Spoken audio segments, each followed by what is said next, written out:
Look, the biggest podcast where you can learn them lessons. Line for line where you can learn from different sections. Made it out the mud, come tell your story, blessings. Never know who listening, never know who stressing. Devon gave you a voice, come speak your honest truth. Line for line, go bar for bar, it's up to you. Wanna talk sports, gov, and politics? Wanna talk about where you from and your accomplishments? The Line for Line is really where you need to be. A platform that's really made for folks like you and me. You can find it all no matter what you seek. Whether you calling or you listening, tune in every week. All right. Welcome back to another episode of Barely Watched Podcast presented by Line for Line Podcast. I'm your host with the most, Devon Booker, and I have a very special guest in the building today. We have Mr. Lester Wiltfong in the building. Lester, how are you feeling today? Doing good, Devon. How you doing? I'm actually doing pretty good, sir. We're here to discuss the Bears' loss for their final preseason of 21-24 to the Buffalo Bills. Where would you like to pick things off? To start things off? It's the post game show. Like for me, like that's not my thing because it's too emotional. The emotions are high as soon as the game ends. But luckily this is preseason, so we're talking about practice. This game doesn't really count, so I'm pretty much open whatever you want to do. Gotcha. So I would like to start off with, how do you think Justin Fields looked back there under center today? He looked a little bit disoriented, if you ask me. Yeah, I mean, he's missing his starting O-line. I mean, today they're missing, obviously, the starting right tackle. They're missing, Nate Davis.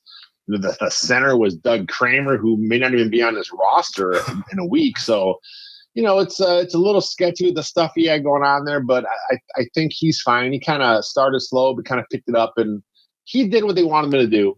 Get in, move around, go through the offense, and then get the hell out of there healthy. Hey, what? Do you see he took the one big hit? Let's get him out of there. That's enough, right? Yep, that's it. What were you thinking when you saw that? That was the funniest thing ever. I mean, I wasn't surprised. I mean, they brought in the rookie, obviously number 2. I mean, that was something I kind of thought was going to happen based on what I kind of heard throughout the week of practice. Plus, I'm hearing the way they talked about him. So, getting Fields out when they had to, I was good with it. Yes, sir. Now, what do you think about that situation? Because obviously, we were expecting PJ Walker to be the number 2, but obviously Tyson Bagent came out as a number 2 today. What's up with that, and what does that mean going forward? Yeah, I mean, with Bagent, I think he won the job on a 53-man roster. I'm not quite sure he'll be the direct backup to Fields at first. I think they're still going to trust the veteran PJ Walker to kind of back up Fields, but I think Tyson Bagent out of Small Shepherd College, I think he earned a spot in the NFL, and he earned a spot on the Bears 53-man roster.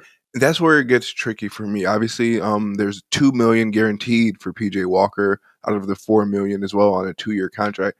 And like you said, it's safe to say that he will be the number 2 going into the season. But after that, that's up to him and Tyson Bagent and how well they look in practice and things of that nature, I believe.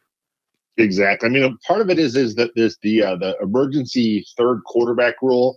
You may see a lot of teams carry a third quarterback because of that rule, where you're allowed to kind of have basically an extra active roster spot on game day. Mm-hmm. I'm not sure how often the Bears, if they were planning on doing it going in, but Bagent played.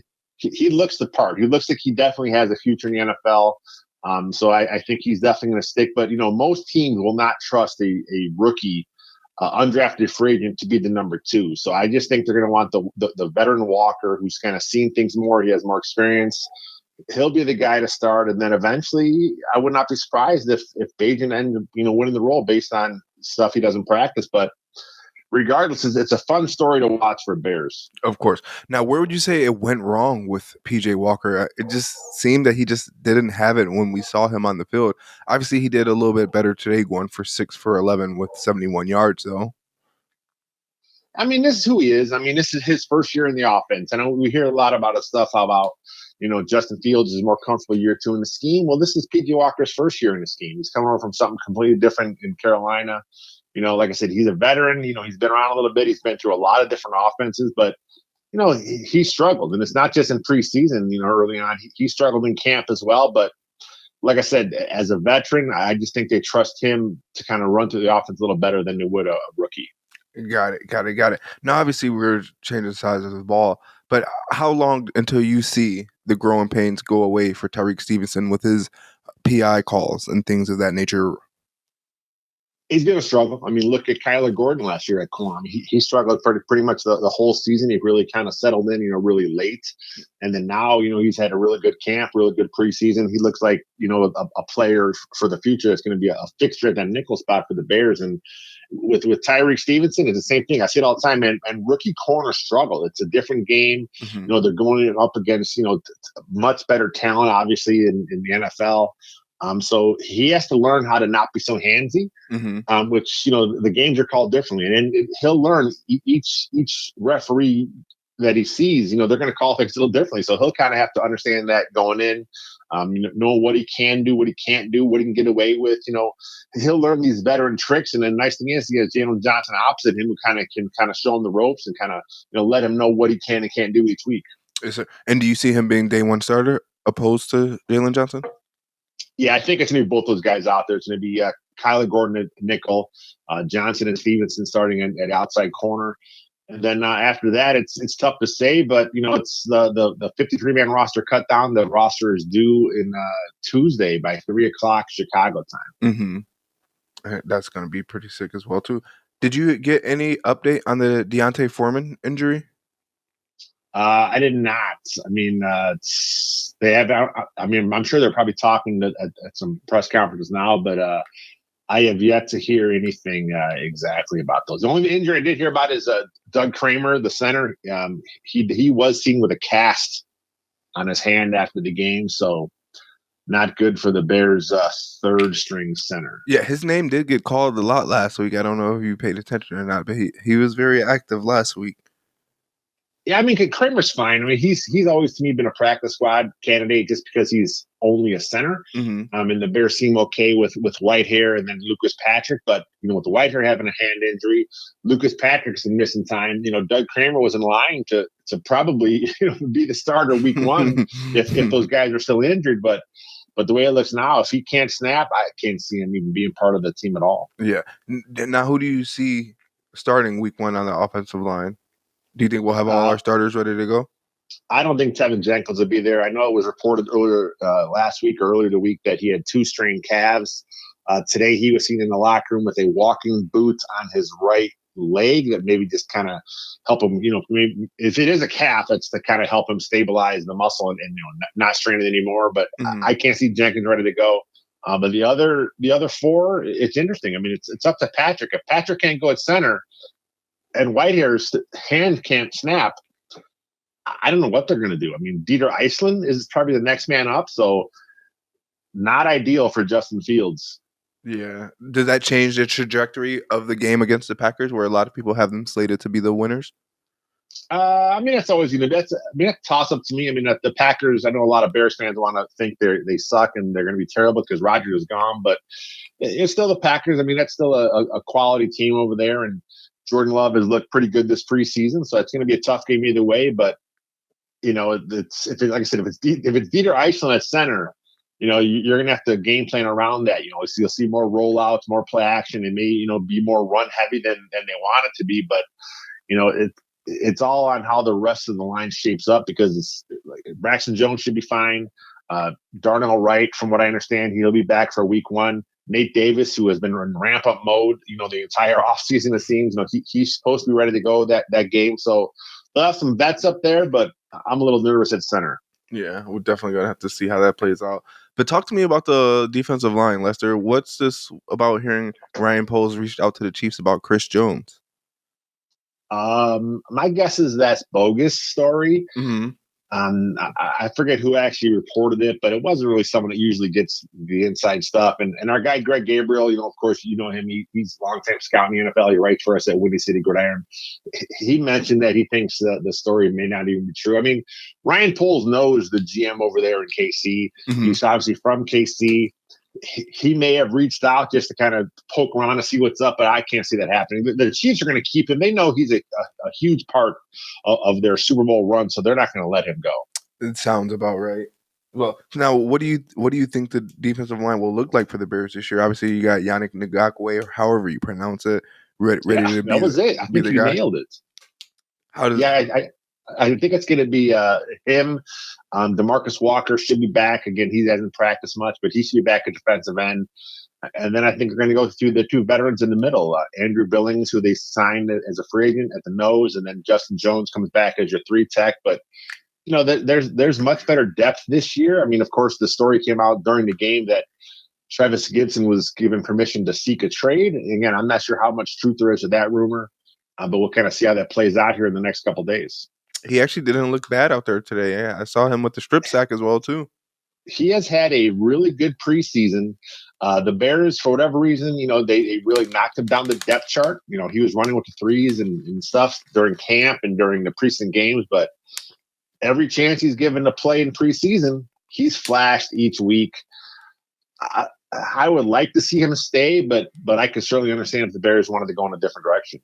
I just feel like he needs that powerful person outside to take the pressure off him for him to be able to get to the quarterback. I don't see him as a Khalil Mack-esque player, No, yeah. I mean, he's never going to be a top guy, but I think as a rotational player, I mean, he's still only 26 years old, I believe. So, he's kind of bounced around quite a bit in his career, playing, defensive end, 3-4 outside linebacker.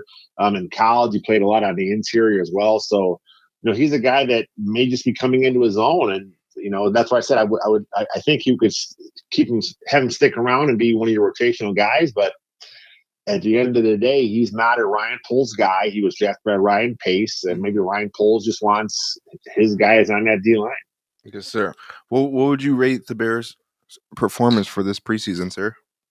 It was good. I mean, they went 1-2 overall. I think they got to do a lot what they wanted to do. I think the two scrimmages against the Colts at Colts camp, that kind of showed them a lot about their team. So I mean, it's they got out of what they wanted to get out of the preseason, which is what you want.